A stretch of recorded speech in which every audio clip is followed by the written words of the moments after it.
താനൂർ ബോട്ടപകടത്തിൽ നിന്ന് ജീവിതത്തിലേക്ക് തിരിച്ചെത്തിയ കുട്ടികളുടെ ചികിത്സയ്ക്ക് പണം കണ്ടെത്താനാകാതെ വലയുകയാണ് രക്ഷിതാക്കൾ. ചികിത്സാ സഹായം നൽകുമെന്ന സർക്കാരിന്റെ വാക്കും പാഴ്വാക്കായി. പണം നൽകാൻ കഴിയില്ലെങ്കിൽ എന്തിന് പ്രഖ്യാപനം നടത്തിയെന്നാണ് കുടുംബങ്ങളുടെ ചോദ്യം.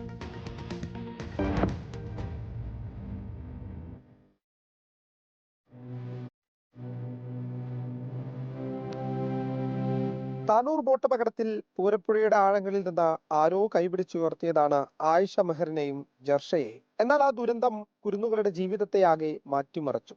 ദുരന്തത്തിന് ശേഷം ആയിഷ മെഹറിൻ സംസാരിച്ചിട്ടില്ല. ജർഷയ്ക്കാകട്ടെ പഴയതുപോലെ നടക്കാനും കഴിയുന്നില്ല. ചികിത്സയ്ക്കായി ഇതുവരെ ലക്ഷങ്ങളാണ് ചിലവായതെന്ന് ജർഷയുടെ പിതാവ് ജാബിർ പറയുന്നു. അന്ന് മുതൽ ഇന്ന് വരെയും കുട്ടി ചികിത്സയിൽ തന്നെയാണുള്ളത്.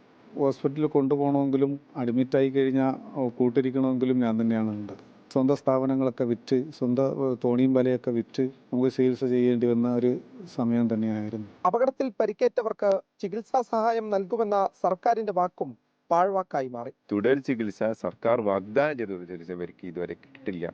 സർക്കാരും ജനങ്ങളും നമ്മളെ ഗവൺമെന്റ് പിരിഞ്ഞു പോയെന്നല്ല, അതിന്റെ ബേക്കിൽ സംഭവിച്ചതിനൊരു ഇതുവരെ നടപടി സ്വീകരിച്ചിട്ടില്ല. ആ ബോട്ട് ദുരന്തത്തിൽ നിന്നും അത്ഭുതകരമായി രക്ഷപ്പെട്ടെങ്കിലും ഇവർക്ക് ജീവിതത്തിലേക്ക് തിരിച്ചെത്തണമെങ്കിൽ സർക്കാരിന്റെ പിന്തുണ വേണം. റിപ്പോർട്ടർ, തിരൂർ.